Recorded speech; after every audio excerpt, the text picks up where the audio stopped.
Samuca, tudo certo aí com o link da nossa palestrante internacional? Nós vamos ter uma palestra agora extremamente importante. Quem nos ajudou nessa palestra foi o meu amigo Ronaldo Risset, que é o presidente da MAD no Brasil, certo? Ó, eu peço que vocês fiquem ali ao lado, por favor, só por causa dos barulhos, tá bom? Ele nos ajudou, trazendo aqui a palestrante, que vai falar sobre álcool e outras drogas, fazendo a escolha certa, a perspectiva de uma sobrevivente, que é a questão do álcool no trânsito, né? Alex Ott é presidente nacional do Mothers, eu não falo bem inglês, tá? Eu vou tentar aqui falar Mothers Against Drug Driving, que é a MAD, nos Estados Unidos, e é a porta-voz nacional e principal defensora do MAD. Atuou como influenciadora nacional de adolescentes para a MAD e recebeu o prêmio de ativista jovem nacional do ano da MAD em 2015, por seus incansáveis esforços para aprovar a legislação de intertravamento de ignição em seu estado. Eu queria chamar o Ronaldo aqui. Cadê o Ronaldo? Onde está o Ronaldo? Ele está aqui ao lado. Ronaldo, can me hear now? O Ronaldo vai ficar aqui ao lado, porque ela está ao vivo no link. Se precisar de ajuda, como ele fala bem o inglês e é o MAD no Brasil, ele vai nos ajudar aqui, tá bom? Tudo certo aí, Alex? O pessoal já está com o fone aí para tradução simultânea, certo? Ronaldo, por favor. Good morning, and thank you so much for joining this important session. Bom dia, obrigado por vocês estarem aqui. Meu nome é Alex Ott, sou presidente das Mães contra dirigir bêbado nos Estados Unidos. Estou muito feliz de estar aqui com vocês, mesmo sendo virtualmente. A minha apresentação hoje vai falar sobre álcool e outras drogas, fazer a escolha correta e a perspectiva de uma sobrevivente. Eu vou falar um pouco sobre mim e sobre a importância da minha palestra. A instituição na qual eu trabalho foi fundada por uma mãe que perdeu uma criança num acidente de carro.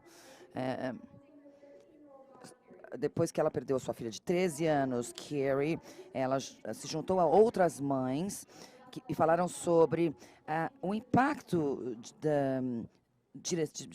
da perda de um ente querido em decorrência do álcool.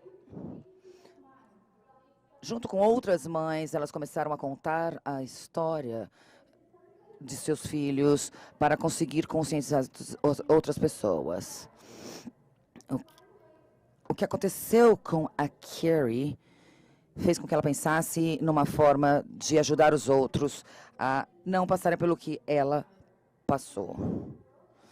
Em 2018, nos Estados Unidos, houve uma grande discussão a respeito dessa questão de dirigir bêbado. Durante os anos 90, vários voluntários se juntaram para que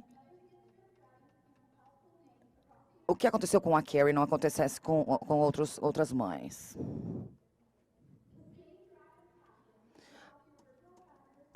Essa paixão que fez com que as organizadoras da MAD se juntassem é a mesma que temos hoje. A nossa missão é muito importante. Nós queremos acabar com pessoas que dirigem bêbadas e com o consumo de álcool entre menores. Nós acreditamos que isso é possível e temos que lutar pelas nossas crianças. Acreditamos que vamos viver num mundo em que as pessoas não dirigem e bebem. Isso é algo que pode ser escolhido, evitável. Nós temos que fazer com que isso acabe. Muitas pessoas que se envolvem em causas como essa não fazem isso só para ajudar. Algumas fazem isso só para ajudar, mas não todas. Muitos de nós nos envolvemos porque não temos outra escolha. E a minha história não é diferente. Eu me envolvi com a MED porque uma outra pessoa fez uma escolha e eu tenho que viver com essa consequência.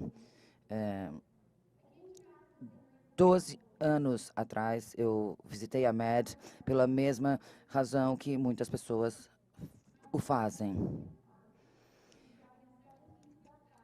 Eu sofri um acidente de carro. Tinha um motorista dirigindo um veículo a 90 km/h. Eu lembro só de partes do dia. A minha família lembra mais do que aconteceu. Eu realmente não me recordo. Eu estava sentada na minha casa. Não era nada fora do comum. Eu tinha a minha carteira de motorista, era um dia normal de verão.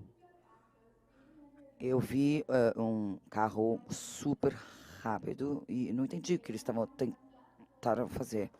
Eu avisei a minha mãe, mostrei os meus dedos. Quando você mora nos Estados Unidos e você está num lago, a orientação é, se tiver vindo um barco, você para e espera ele passar. A minha mãe avisou que o jet ski estava vindo. Eu vi, a minha mãe viu, mas o meu irmão, o impacto fez com que eu caísse do jet ski. E eu sofri um acidente. Bem, quando o helicóptero me tirou do lago, minha mãe, meu pai e meu irmão não achavam que eu ia viver. Na verdade, nenhum médico consegue explicar como eu sobrevivi, porque do ponto de vista médico, eu não deveria ter sobrevivido. Eu fiquei 3 minutos e meio na água, eu tive muitos ferimentos, eu tive uma hemorragia cerebral, o impacto quebrou o meu pescoço e a minha mandíbula. Ele também rasgou o meu fígado.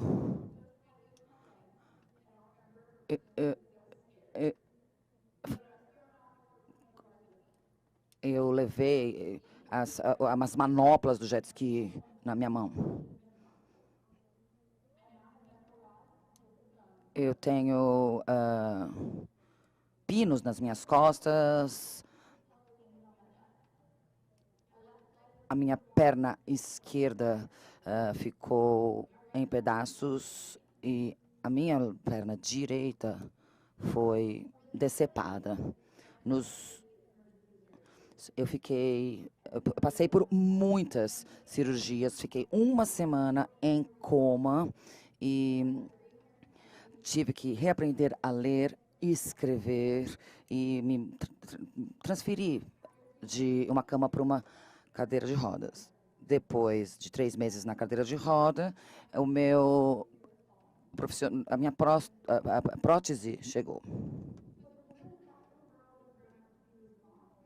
Mas a vida que eu ia ter tinha acabado. Por mais de 10 anos, eu tive que utilizar um mecanismo na minha mandíbula para que meus dentes ficassem no lugar. 2 horas e meia depois do acidente,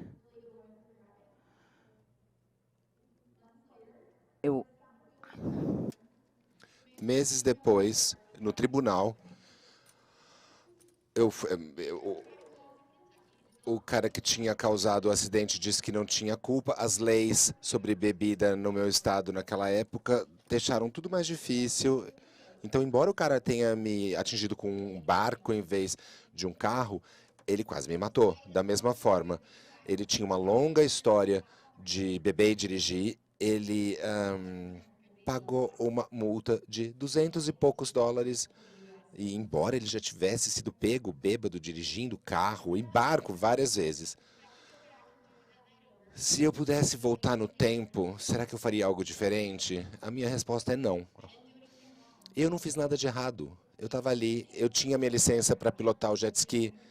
A única coisa que provocou aquele acidente foi a bebida. Dirigir um barco bêbado é a mesma coisa que dirigir um carro bêbado.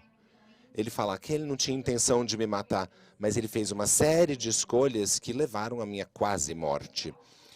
Outras pessoas também viram ele bebendo e pilotando o barco e optaram por não impedi-lo. Eu queria que eu fosse a última pessoa com quem isso aconteceu, mas infelizmente eu sei que passados 12 anos isso ainda acontece. Na nossa vida, tudo é uma questão de escolhas. Escolhas que a gente faz para nós mesmos e escolhas que os outros fazem por nós. O cara que me atropelou fez uma escolha aquele dia. E eu sempre vou ter que viver com as consequências das escolhas dele. Mas eu também fiz as minhas escolhas. E a minha escolha foi viver cada dia da minha nova vida para tentar impedir que aquilo acontecesse de novo com outras pessoas. É por isso que eu estou aqui hoje falando com vocês. Apesar dos esforços e da coragem das vítimas de compartilhar as histórias delas diversas vezes, as coisas mudaram pouco e ainda continuam acontecendo. Desde aquele acontecimento nos anos 80, o número por mortes nos Estados Unidos causados por motoristas bêbados caiu. E eu tenho certeza que o Mad Brasil e o Mad Canada também, o Canadá também alcançam esse impactos positivos, mas mesmo assim, todo ano nos Estados Unidos, mais de 10 mil pessoas morrem em acidentes causados por motoristas bêbados e outras milhares são feridas nesse tipo de acidente. Uma morte já seria demais, uma morte. Então, pensem em quantas pessoas são realmente impactadas quando uma pessoa se envolve num acidente causado por um motorista bêbado, quantas pessoas sofrem. No meu, eu fui a única atropelada ali, mas eu não fui a única afetada. O acidente e as consequências do acidente impactaram a minha família, a minha mãe e meu irmão que viram o acidente, o meu pai que ouviu o acidente, meus amigos, meus colegas e agora o meu marido. O efeito cascata é gigantesco. Imaginem quantas pessoas são impactadas quando uma pessoa é morta ou ferida por causa de um acidente causado por um bêbado. Agora, multipliquem isso por 310 mil todos os anos.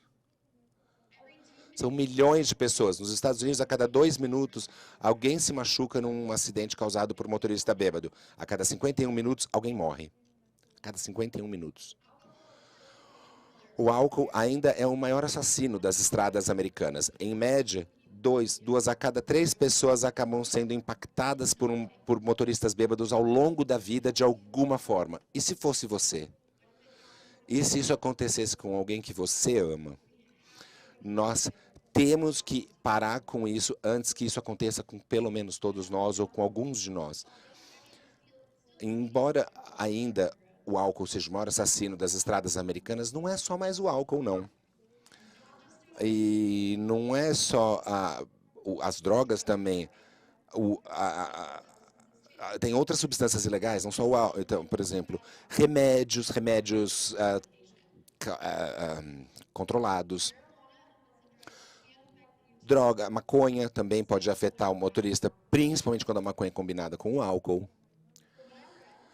Base no que eu já li, as leis do Brasil são mais rígidas que as dos Estados Unidos com relação à bebida e direção. E eu fico feliz pelos brasileiros, mas eu sei que ainda há muito a fazer também por aí. Como eu disse antes, é tudo uma questão de escolhas e de pensar no futuro, planejar o futuro. Seja dirigir bêbado ou dirigir sob influência de outras drogas ou qualquer outra coisa, isso pode ser evitado por meio de um plano. Como você vai de um lugar para o outro, planos, planejamentos, escolhas de como você vai de um lugar para o outro. Esse problema não está limitado ao álcool e ele também não está limitado só aos carros, isso é importante a gente lembrar. O meu acidente aconteceu porque alguém estava pilotando um barco bêbado. Todos os dias eu ouço histórias de alguém que estava pilotando uma moto, um carro off-road, sob influência de álcool. E eu sempre ouço também sobre os efeitos trágicos e devastadores desses incidentes.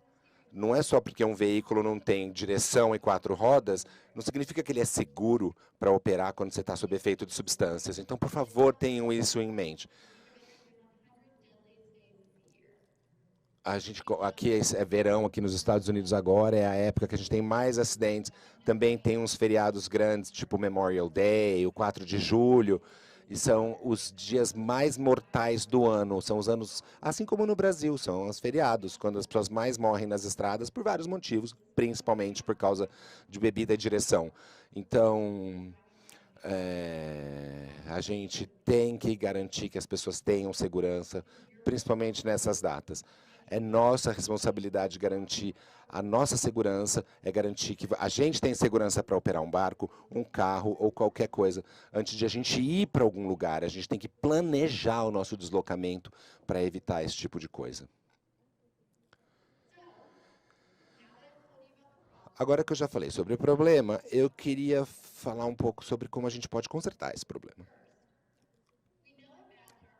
A gente sabe o poder das nossas histórias e a gente sabe que é fácil para os legisladores, para os membros da comunidade, colocarem números e papel, num pedaço de papel e falar... É fácil ignorar esse problema, é isso que eu estou querendo dizer. É fácil dizer que as leis que já são suficientes, mas é muito difícil quando você conversa com alguém como eu, que teve um problema assim. É difícil garantir que isso não vai mais acontecer. As leis estão prontas, mas a gente precisa aplicá-las. É por isso que, como sobrevivente, eu sei que ter a coragem de compartilhar a minha história é muito importante para a gente alcançar a nossa missão. Outras coisas podem ser feitas para ajudar também. Como parte da campanha da MEDS para acabar com... A gente defende a visibilidade desses casos. Aqui nos Estados Unidos, a gente sabe que a polícia é a nossa primeira linha de defesa contra bebida e direção e outros comportamentos perigosos. Se as pessoas acreditarem que elas vão ser pegas pela polícia, elas têm menos chance de fazer as escolhas erradas. A gente vê isso o tempo todo. Aqui nos Estados Unidos tem estados em que a polícia, em que as leis são mais rígidas e a polícia é mais ativa por exemplo, o teor de álcool permitido em alguns estados é maior, outros é menor, e a gente vê que nos estados em que a lei é mais rígida, os acidentes diminuem. Se as pessoas acham que vão ser pegas, elas têm menos chances de fazer coisa errada. Isso funciona. E eu sei que funciona no Brasil também. Mesmo que antes de acontecer pela primeira vez, antes de você ser pego bêbado dirigindo, se você sabe que a polícia está na rua fazendo blitz e lembrando as pessoas desse problema, isso diminui. Então, um policiamento ostensivo nesse sentido ajuda também. Nós temos... eu sei que aqui no Brasil e em outros países as leis são mais rígidas, mas...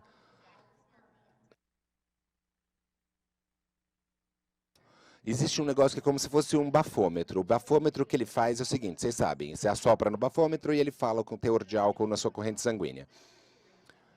Existem produtos parecidos com... Então, aí, se você for pego uma vez dirigindo bêbado, você é obrigado a instalar um bafômetro no seu carro. E se o carro só funciona, você só consegue dar a partida se você assoprar aquele bafômetro. Nos Estados Unidos, quando você é pego dirigindo bêbado, você pode perder a habilitação, mas muitos continuam dirigindo, mesmo sem habilitação, e muitos dirigem, inclusive bêbados, de novo, mesmo sem habilitação. Então, o nosso objetivo é reduzir os acidentes, então a gente precisa encontrar uma maneira de fazer isso, ou com tecnologia, ou com policiamento, porque as pessoas continuam dirigindo. Então, a gente tem essas travas de bafômetro. Então, em vez de você suspender o CNH da pessoa, você coloca esse dispositivo no carro. Então a pessoa pode dirigir para trabalhar, levar os filhos na escola, fazer suas coisas, mas ela não pode mais dirigir de uma forma insegura, porque ela é obrigada a soprar o bafômetro toda vez. Se você tiver essa trava bafômetro no seu carro, você precisa assoprar aquilo para dar partida mesmo no carro. Se o dispositivo detectar uma quantidade acima do limite de álcool, você não dá a partida, simples assim. E se você conseguir dar a partida e o carro não detectar aquele limite, ele faz a pessoa fazer o teste de novo, de vez em quando, de tempos em tempos, só para garantir que a pessoa não está bebendo enquanto ela está dirigindo. Mas toda vez que você for dar a partida, você tem que assoprar ali para garantir que você está ok para dirigir e não está sob efeito de álcool. Atualmente, 23 estados aqui nos Estados Unidos já começaram um processo de implementação dessas travas, mas há limitações, porque ela só funciona com álcool, não há uma solução para drogas ainda, mas de qualquer forma já é um primeiro passo e a gente ainda defende o uso desse tipo de trava, porque é uma outra ferramenta que nos ajuda a evitar a direção junto com bebida, mortes e acidentes relacionados. Ainda não está em todos os estados, mas a gente defende a adoção disso em todos os estados americanos. A tecnologia, que a gente chama de tecnologia veicular avançada, também pode ajudar. A tecnologia que já existe tecnologia para impedir isso, para impedir que a pessoa dirija bêbada. E a gente precisa dessa tecnologia implementada agora. Ano passado, um projeto de lei foi proposto aqui nos Estados Unidos para colocar essa tecnologia em todos os carros novos. A partir até de 2027, uma tecnologia nova. Como eu expliquei a trava do bafômetro, essa nova tecnologia que a gente está propondo não inclui a trava, mas é uma tecnologia que tenta... E é porque a ideia não é atrapalhar os motoristas que fazem as escolhas certas. A gente não quer criar problema para ninguém, porque a maioria das pessoas não dirige bêbada. Então a gente não quer que quem... porque criar dar mais trabalho para as pessoas. Então a gente ainda não escolheu a tecnologia para isso. O governo federal americano tem 3 anos para estudar todas as tecnologias, para escolher a tecnologia melhor. Uma tecnologia avançada, a gente ainda não sabe qual vai ser, mas é uma tecnologia que não vai dificultar a vida das pessoas e vai evitar que se dirija bêbado. E todas essas tecnologias são totalmente passivas. Então, o motorista bêbado, por exemplo, ele entra no carro, ele não consegue dar a partida, não consegue sair, porque se o carro em si vai detectar. E o sóbrio, ele vai entrar no carro e ele não vai ter que fazer nada. Então, porque a gente não quer criar problema. Então, é uma tecnologia que não vai permitir o bêbado dirigir, mas ela não vai atrapalhar a vida do sóbrio. Nós sabemos que as tecnologias já existem, elas podem ser colocadas como equipamento padrão de fábrica nos novos carros para evitar a direção sob efeito de álcool, para garantir a segurança das pessoas nas estradas. Eu estou super animada com essa ideia, tem tecnologias super interessantes. E uma vez que essa tecnologia esteja em todos os carros novos, ela pode salvar cerca de 9.500 vidas todos os anos e incontáveis, inúmeros acidentes e lesões. Todos os anos, mais de 10 mil pessoas morrem por causa de acidentes causados pela bebida. Então, quando essa tecnologia estiver em todos os carros novos, ela vai conseguir eliminar a direção sob efeito de bebida nos Estados Unidos. Eu sempre soube que eu ia ter que lutar pelo resto da minha vida, e até que tivesse o último acidente, e até que, porque é um crime 100% evitável, mas eu nunca acreditei que eu ia ver isso na minha vida. Eu luto por algo que eu não vou ver acontecer. Talvez os meus netos vejam um mundo livre de acidentes causados pelo álcool nas estradas, mas agora, sabe, com a tecnologia, talvez eu veja ainda na minha vida, e isso é tão importante, isso me traz tanta esperança. E é importante que isso esteja em todos os lugares. É por isso que eu tento falar com gente do mundo todo para a gente conseguir erradicar e eliminar esses crimes e as consequências da direção sob efeito do álcool. Essa tecnologia não é só uma solução possível para bebida.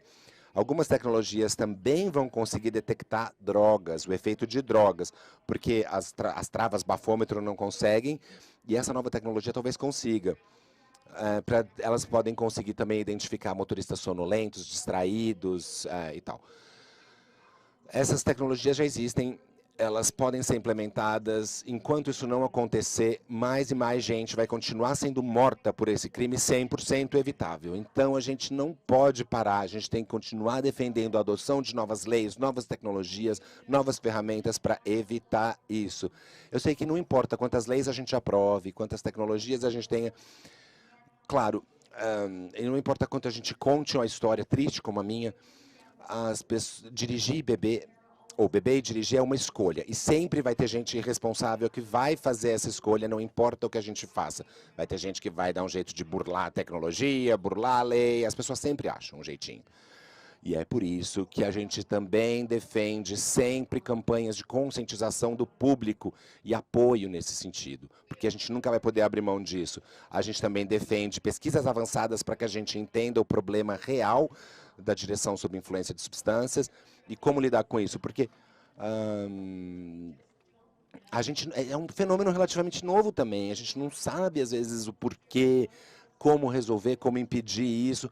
A gente sabe que é importante encorajar as pessoas a se planejarem para que elas não tenham que dirigir bêbadas, então a gente também tem que defender mais pesquisa, dinheiro para pesquisa, para entender o fenômeno e a complexidade desse fenômeno, porque as pesquisas também vão nos ajudar a evitar mais mortes e mais acidentes.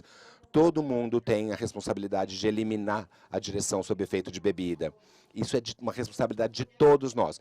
Mesmo que você nunca vá fazer isso na sua vida, mesmo que isso nunca tenha te impactado, é sempre nossa responsabilidade ser parte da solução.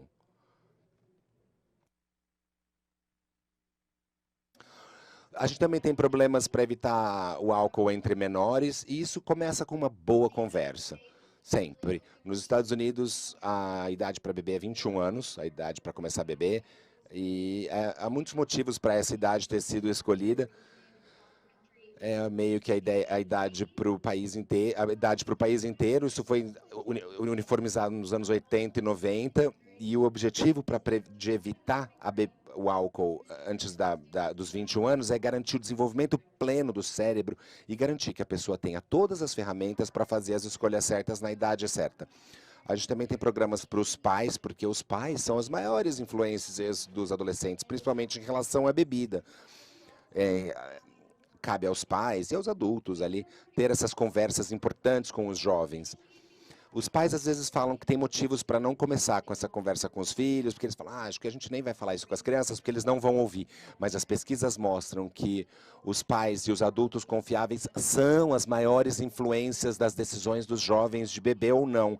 E muitos adolescentes que escolhem beber ou usar droga antes dos 21 fazem isso porque ninguém nunca conversou com eles sobre o assunto, ninguém nunca falou para eles os motivos pelos quais eles não deveriam beber.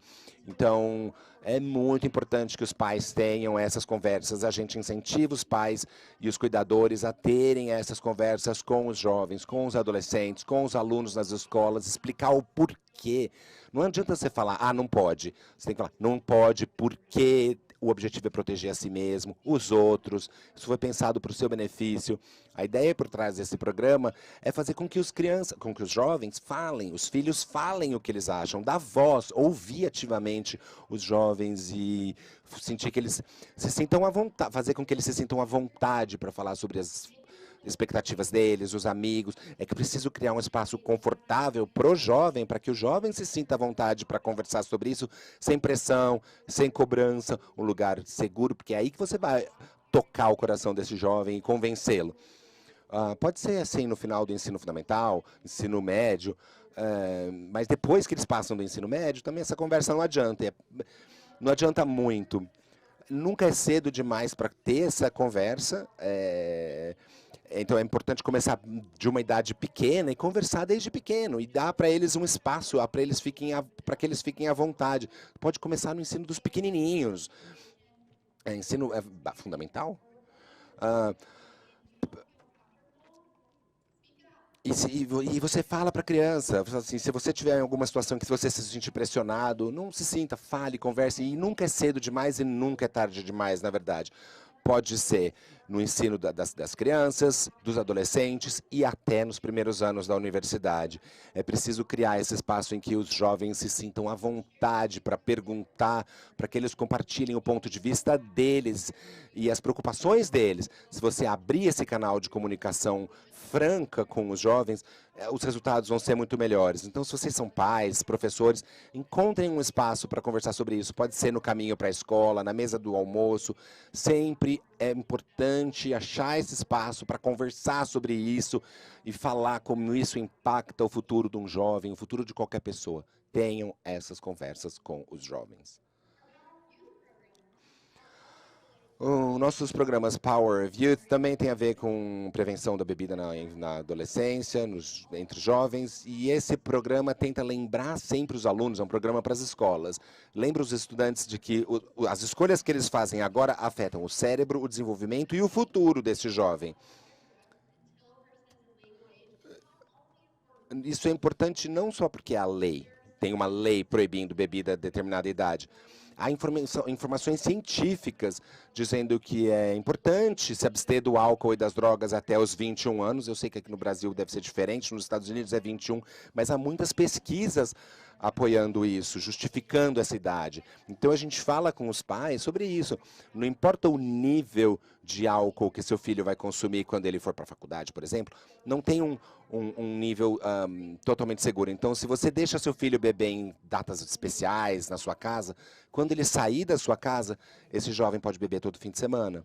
Se você deixa o seu filho beber todo fim de semana em casa com você, ele pode ir para a faculdade um dia e beber todo fim de semana, todo dia até.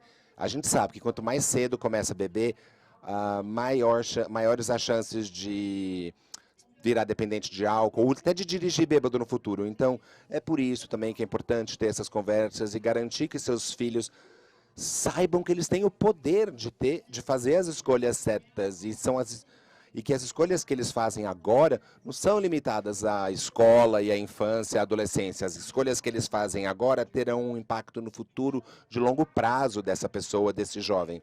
Então, esse programa Power of You reforça essa mensagem. A gente sabe que os jovens têm mais poder do que eles pensam na hora de falar não para as drogas, para o álcool, e eles precisam ser empoderados nesse sentido.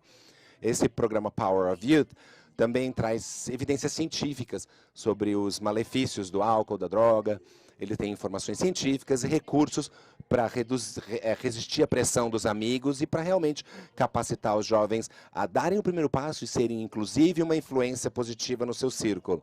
A gente encoraja, incentiva os jovens adultos, a resistirem à pressão dos amigos. Sempre vai haver a peer pressure, a pressão dos amigos. E se eles conseguem resistir a isso, eles vão ajudar os próprios amigos a fazerem as escolhas certas. A gente sabe que a pressão dos amigos negativa afeta os alunos. Todo mundo já foi jovem, a gente sabe como é. Se os seus amigos vão te pressionar, você tem que fazer isso para você ser legal, para você fazer parte da galera. Mas, porque o jovem vai pensar, se todo mundo está bebendo, mas eu vou beber também. Mas a gente sabe que os jovens têm o poder de ter uma influência positiva ao redor dos seus amigos. A pressão dos amigos pode ser positiva. Se um jovem faz as escolhas corretas, não vou beber agora porque essa não é certo. Então, é sempre possível empoderar os jovens e incentivá-los a ter um impacto positivo nessa questão da pressão dos amigos. Agora que nós conversamos sobre o problema e as coisas que nós podemos fazer para resolver o problema, eu queria falar um pouquinho sobre como vocês podem ajudar hoje, amanhã e no futuro. A bebida e a direção e a bebida, o consumo por menores, são problemas que precisam do envolvimento de todos para serem resolvidos. Governo, polícia, escola, grupos comunitários, todas as comunidades, na verdade, e vocês. A maneira mais fácil e rápida de se envolver com essa missão é conscientizar, aumentar a conscientização, contar para as pessoas do seu círculo o que você aprendeu hoje, nesse evento como um todo. Lembrem as pessoas de que elas têm o poder de de fazer as melhores escolhas para o seu futuro e para o futuro dos seus entes queridos. Lembrem as pessoas das escolhas certas, se elas fizerem a escolha errada. Lembrem das consequências das escolhas erradas e que essas consequências podem afetar outras pessoas. Lembrem os seus conhecidos, as pessoas ao seu redor, que é uma escolha sua e que a gente sempre pode fazer a escolha certa. Para formas mais específicas de como se envolver, por favor, consultem a MED Brasil.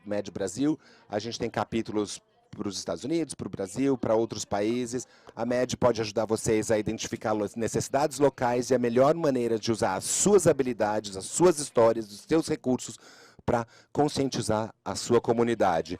Se os seus planos de trabalho incluem o álcool, façam um planejamento nesse sentido. Se for... vocês podem fazer... Se vocês conhecem, se vocês têm um amigo que não está bem para dirigir, pegue a chave, Planejem antes o seu roteiro, o seu itinerário. Na hora, o seu amigo vai ficar pé da vida se você tirar a chave dele. Mas eu te garanto, é melhor você ter um amigo com raiva, bravo com você ali por umas horas enquanto ele estiver bêbado, do que perder esse amigo, sabendo que você poderia ter parado aquele amigo, impedido aquele amigo de morrer numa estrada. Então, assumam a responsabilidade, mantenham-se seguros e assumam a responsabilidade também por aqueles ao seu redor. Se você vê alguma coisa, fale. Garanta que as pessoas estejam seguras. Se você vê alguém entrando no carro e a pessoa não está bem para dirigir, intervenha. Faça alguma coisa. Todos nós temos o poder para ser uma influência positiva e fazer a coisa certa. A gente tem que agir. Não dá para olhar para o outro lado e fingir que não viu. A gente sabe do problema.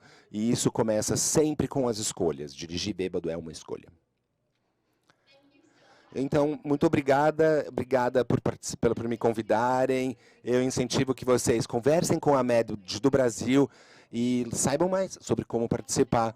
O meu e-mail está aqui no rodapé da tela. Se vocês tiverem qualquer pergunta, se eu puder fazer qualquer coisa por vocês, me mandem um e-mail. Obrigada pelo tempo de vocês, obrigada pela presença e obrigada por me convidarem. Obrigada.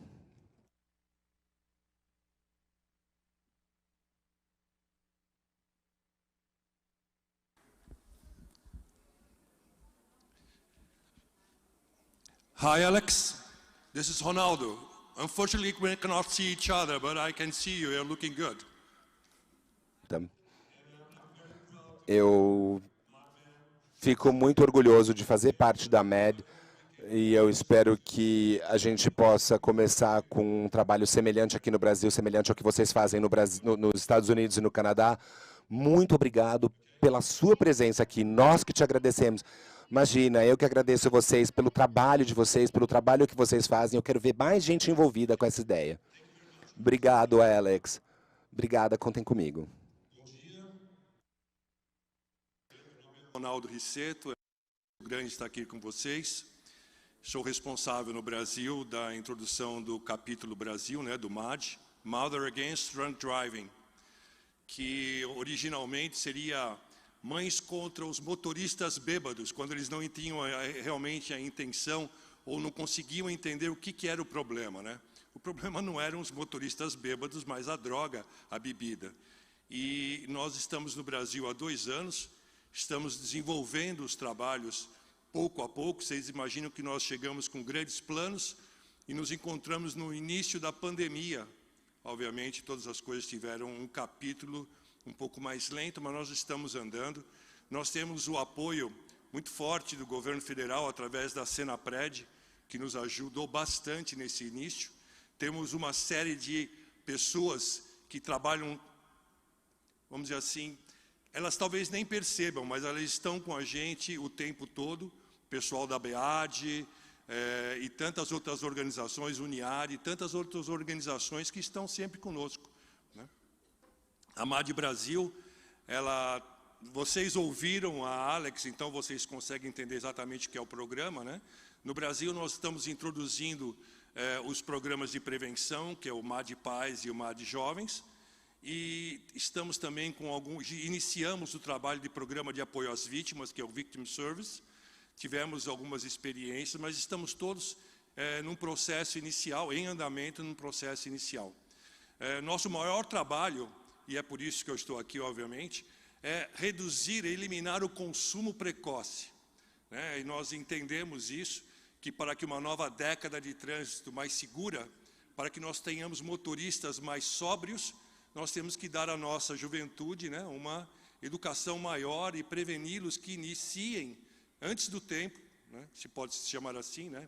Não existe tempo para iniciar a beber, mas iniciem, não comecem a consumir antes dos 18 anos, que pelo menos é o oficial e é proibido, né, a bebida antes dos 18 anos. Eu acho que é só isso, eu não quero me alongar muito, vocês têm uma série de coisas a serem trabalhadas durante o dia. A MAD Brasil é madbrasil.org, é maddbrasil.org, ali é o nosso site, nosso Facebook, Facebook, Instagram, tudo. Fiquem à vontade, entrem, conheçam, divulguem, e entendam que vocês também são responsáveis. Não existe beber moderado, não existe quantidade mínima para você beber e dirigir. Uma latinha de cerveja vai mudar a sua percepção quando você menos espera. O problema não é o drunk driving, não é o bêbado dirigindo. Na verdade, o maior problema são aqueles que tomam uma cervejinha e saem. Eu não sei se vocês sabem, a OPAS mostra isso, 18 a 25 anos, o sinistro de automóvel é a primeira causa de mortes na América do Sul para jovens de 18 a 25 anos. Não, desculpa, 19 a 25 anos. E o DataSUS, que mostra o Ministério da Saúde, diz que no Brasil é de 18 a 24. 18 a 24 anos, sinistro de trânsito é a primeira causa de mortes dessa idade. Se a gente sabe que 90 pessoas morrem por dia, aliás, ontem morreram 90 pessoas no trânsito, e vocês nem sabem. 90 pessoas morrem por dia e 40% desse número é por causa do uso de álcool ou outra droga. E outra droga aí é bem amplo, né? Ansiolítico para nós mais idosos que já estamos ainda dirigindo e tantas outras situações. A gente tem que estar junto. Juntos nós seremos muito mais fortes e salvar vidas. Nós salvamos juntos, como diz o Senatran na sua campanha desse ano. É só isso, muito obrigado, e eu espero que vocês de alguma forma possam nos visitar no site e fazer valer a pena todo esse esforço que nós temos pela frente. Porque eu acredito, a missão nossa, a missão brasileira é zerar o número de vítimas no trânsito, resultado do uso de álcool ou outra droga. É uma morte evitável, e eu conto com vocês. Muito obrigado.